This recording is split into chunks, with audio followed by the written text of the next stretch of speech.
बेटा नमाज का टाइम हो रहा है, नमाज पढ़ो, मोबाइल को छोड़ो। भाई हमारे पास टाइम नहीं है। अजीब ज़माना आ गया है अल्लाह के भाई। जी भाई। नमाज का टाइम हो गया है, नमाज पढ़ो। भाई अभी तो मैं मसरूफ़ हूँ दोस्त से बात करना बाद में। अजीब इत्तफाक है, अल्लाह के लिए किसी के पास टाइम नहीं। भाई बात सुनो, जी भाई। नमाज का टाइम हो गया है, नमाज जाके पढ़ो अंदर। भाई हमारे पास टाइम नहीं, जरूरी काम है थोड़ा। बाबा खैरियत तो है, क्यों बैठे हो यहाँ? यहाँ पे मैं इसलिए बैठा हूँ ताकि बंदों का और अल्लाह का आपस में सलाह करवा सकूँ। अच्छा, तो क्या बना? अभी बंदे नहीं मान रहे लेकिन अल्लाह मान रहा है। अच्छा, हाँ, बंदे मानने को तैयार ही नहीं है। चलो उनको छोड़ो, नमाज का टाइम हो गया है, वजू करे। चलो ठीक है।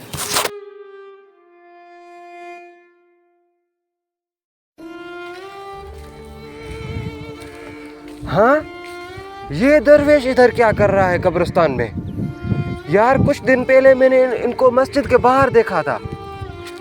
चलो जाके पूछता हूँ कब्रिस्तान में क्या कर रहा है।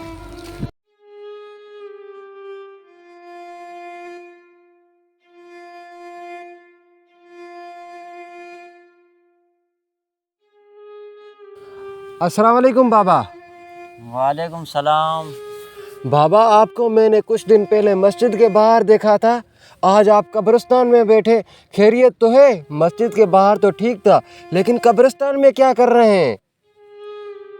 भाई कब्रिस्तान में मैं इसलिए बैठा हूँ कि अल्लाह की और बंदों की आपस में सुलह करवाने की कोशिश कर रहा हूँ। लेकिन यहाँ पर कब्रिस्तान में बंदा तो मान रहा है लेकिन अल्लाह उससे सुलह नहीं कर रहा। अल्लाहु अकबर। फ़कीर बाबा आपने बहुत अच्छी बात की। हम जब ज़िंदा होते हैं तो अल्लाह की इबादत नहीं करते, तब तो अल्लाह राज़ी होता है, लेकिन हम नहीं राज़ी होते हैं। हम बहुत गुनाहगार हैं। आज पता चला जब हम मर जाते हैं फिर माफ़ी मांगने से क्या होगा? अगर हम ज़िंदा हो के माफ़ी मांगे तो अल्लाह भी मान जाता है।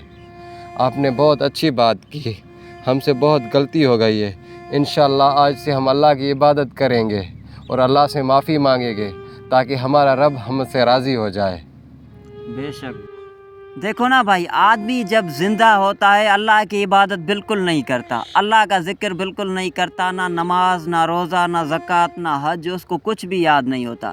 इसीलिए तभी जो है अल्लाह मानता है, अल्लाह सुलह करने के लिए तैयार होता है। वो बोलता है, अल्लाह ताला बोलता है कि मेरा बंदा मेरे पास आए। कोई अगर उससे गुनाह हो गया है तो उसकी मुझसे माफ़ी मांगे, मैं उसको माफ़ करने के लिए तैयार हूँ।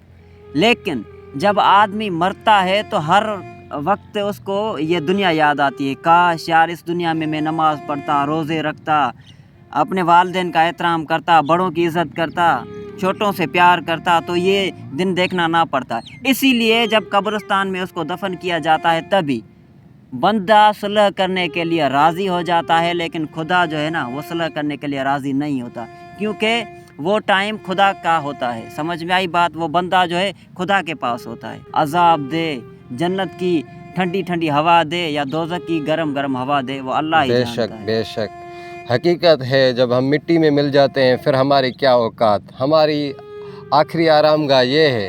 यही है। बेशक।